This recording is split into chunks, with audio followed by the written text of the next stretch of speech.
নমস্কার, আমি জ্যোতিষতন্ত্র পি কুমার বলছি। মন্ত্রের যন্ত্র থেকে ফেংশুই নিয়ে আলোচনা করছি।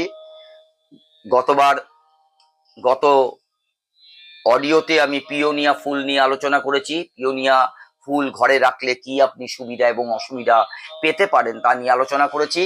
আজকে আমি আলোচনা করছি শুকনো ফুল ঘরে রাখলে কি হয়। ফেংশি মতে ঠিক শোনার আগে এটা সাবস্ক্রাইব, শেয়ার এবং লাইক করবেন, যেন আরো অনেকের হাতে পৌঁছে তারা যেন উপকৃত হন এই প্রোগ্রামটা শুনে। গাছপালা ফেংশুইয়ের এক প্রয়োজনীয় উৎসস্থান। অফিসে বা বাড়িতে যেখানেই রাখা হোক না কেন, গাছপালা এক চমৎকার ইয়াং এনার্জি, জনমনে ফুর্তি ভাব সৃষ্টি করে এবং বাড়িতে সৌভাগ্য বয়ে আনে।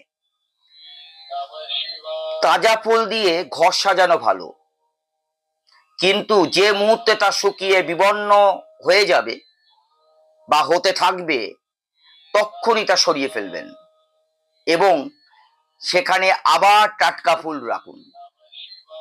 তাজা ফুল প্রাণের সংকেত দেয়, আর শুকনো ফুল জীবন অবসানের প্রতীক, যা ইন এনার্জি, দুঃখ ভাব ছড়ায়।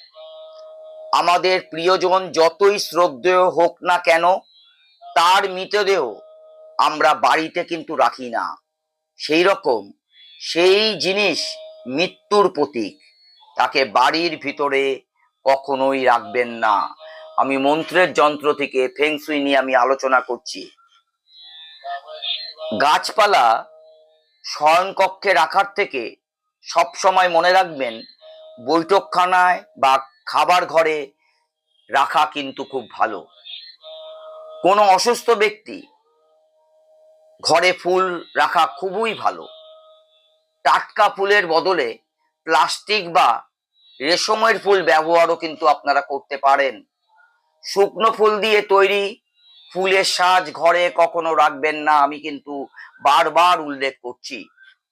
বাড়িতে আজকাল নানা রকমের হাইফাই জিনিসপত্র রাখা হয় আমাদের জীবনে।